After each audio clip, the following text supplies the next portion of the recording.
Bonjour monsieur, est-ce que vous pouvez vous présenter? Assalamu alaikum wa rahmatullahi wa barakatuh. Je m'appelle Adam, je viens du Gabon et je suis la voix de la Tariqa Tidjani. Donc vous êtes venu aujourd'hui ici à Médina Cheikh pour passer le Gamou avec votre guide spirituel. Comment est-ce que vous avez eu la motivation de quitter votre pays et de venir jusqu'ici uniquement pour fêter le Gamou? Bismillahirrahmanirrahim. Alors, je sais que le Gamou c'est un événement important. C'est la célébration de l'anniversaire du prophète sallallahu alayhi wa sallam. Et donc, comme c'était organisé ici, chez Seydi Mohamed El Cher, mon guide, je me suis dit qu'il fallait absolument que je participe à ça pour la première fois. Alhamdoulilah. Est-ce que vous pouvez revenir un peu sur la façon dont vous vous êtes converti à l'islam? Qu'est-ce qui vous a motivé et comment ça s'est fait en fait? Alors, déjà, pendant ma jeunesse, je suis né dans une famille chrétienne. Donc, ma mère est chrétienne catholique. Donc j'ai grandi dans ça, on allait à l'église quand on était petit. Et comme vous savez, chez les chrétiens en général, ils prient Jésus et ils prient Dieu. Donc ils assimilent Jésus à Dieu. Mais depuis ma toute petite enfance, même dans mes prières, je me demandais toujours, mais c'est qui Dieu? C'est Jésus ou c'est celui qui a envoyé Jésus en fait. Donc à chaque fois que je faisais mes prières, il y avait cette dualité là qui s'en mêlait dans ma tête. Et j'ai grandi dans ça, j'ai grandi en cherchant toujours à comprendre. Et machallah, j'ai fait un stage au Canada, pour mon stage de fin d'études. J'étais avec Cher Suleiman, comme on était de la même école, on a fait le stage dans la même université à Montréal. Et là-bas, il y avait un tournoi de football qui s'est organisé. Comme moi je pratique le football, c'était organisé par les mosquées de Montréal. Donc je suis allé m'inscrire, j'ai intégré une équipe. Et dans cette équipe, le responsable c'était un imam. Et il m'a parlé de l'islam, il m'a parlé du prophète Mohammed sallallahu alayhi wa sallam. Et je sais pas, c'est comme si j'étais préparé à ça, c'est comme si j'étais là pour ça. C'est comme entrer en moi et il m'a juste demandé après m'avoir parlé, est-ce que tu comprends? Est-ce que tu crois? Ça me paraissait tellement fluide et logique que je lui ai dit, je crois. Mais je n'étais pas sûr de comprendre. Et donc, à la suite de ça, j'ai fait la profession de foi. Je me suis converti à l'islam et je suis rentré avec beaucoup de questions en plus dans ma tête. Déjà que j'avais des questions avant, j'en avais encore plus. Et j'ai expliqué mon inquiétude à Cher Suleiman. Je lui ai dit, je viens de me convertir à l'islam, mais il y a des choses quand même que je dois comprendre. Il m'a dit, avant de discuter, tiens le Coran. Il avait une version audio. Il m'a dit, tiens le Coran, va écouter et après tu viens me voir si tu as des questions. Machallah, j'ai écouté. Il y a eu, on va dire, une grande partie de mes interrogations qui ont trouvé des réponses, machallah. Et après, j'ai continué à en discuter avec Cher Suleiman. Donc c'est comme ça que je me suis converti à l'islam en 2012, à Montréal, machallah. Et depuis, donc entre-temps, vous avez eu à rencontrer Seydi Mohamed El Cher. Pouvez-vous également nous raconter comment ça s'est passé? Alors, avant de le rencontrer, j'en ai entendu parler, toujours par Cher Suleiman.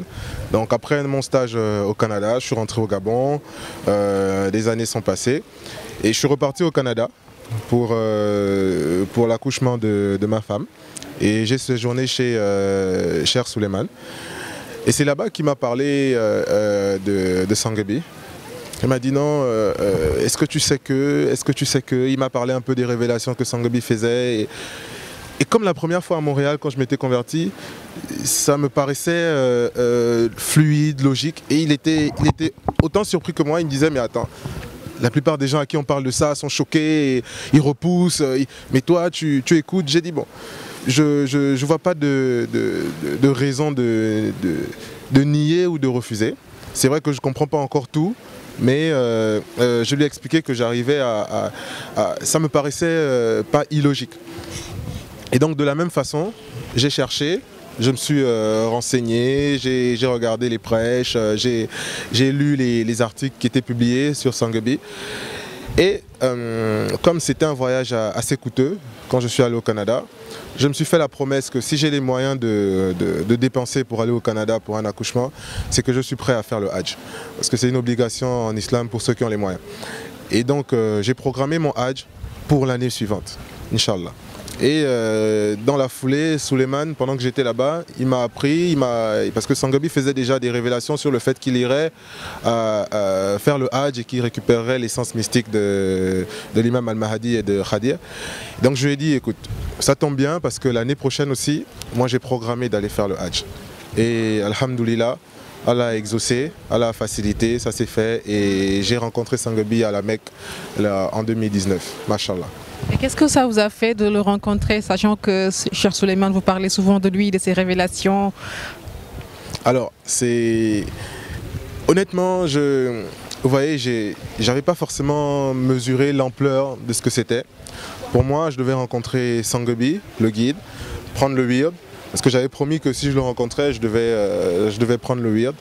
Et donc, je suis allé. J'ai cherché à le rencontrer, je suis passé par Cheikh Oumarou, après je suis passé par Sorkna Aïda. Finalement j'ai réussi à arriver à l'hôtel où il y avait Sangobi. Et jusque là, pour moi, je devais rencontrer Sangobi. Il n'y avait encore rien d'extraordinaire pour moi. Et quand je suis arrivé à l'hôtel, il s'est passé quelque chose.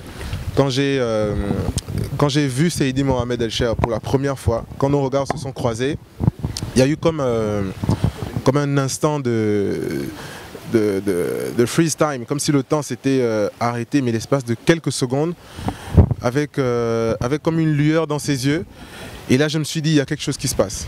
Je me suis dit, il y a quelque chose qui se passe, c'est pas simple. Quelque chose de positif ou de négatif? Voilà, quelque chose de positif parce que j'ai ressenti un frisson en moi, c'était apaisant, j'ai pas été effrayé et c'est là où j'ai réalisé qu'il se passait quelque chose d'extraordinaire, machallah.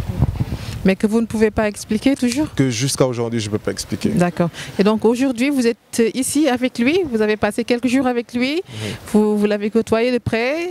Donc comment est-ce que vous le décrirez? Comment est-ce que vous voyez son comportement à travers, en tout cas, ses disciples? Alors, depuis que je suis arrivé, ça ne fait que confirmer les impressions que j'ai eues quand je regardais les vidéos, quand je l'ai rencontré à la Mecque, parce qu'on a eu à discuter, à échanger, à s'asseoir. Et ça ne fait que confirmer, mais en plus large, parce qu'ici je vois beaucoup plus de monde, tous les frères de la Hadara sont là, je vois bien. C'est quelqu'un d'ouvert, c'est quelqu'un de simple, et c'est quelqu'un de très franc. Et voilà, quand il parle, ça touche. Et aujourd'hui, en tant que disciple, vous aspirez à être un vrai compagnon du Mahdi? Machallah, c'est le souhait que j'ai fait. Alors, je vais vous révéler quelque chose.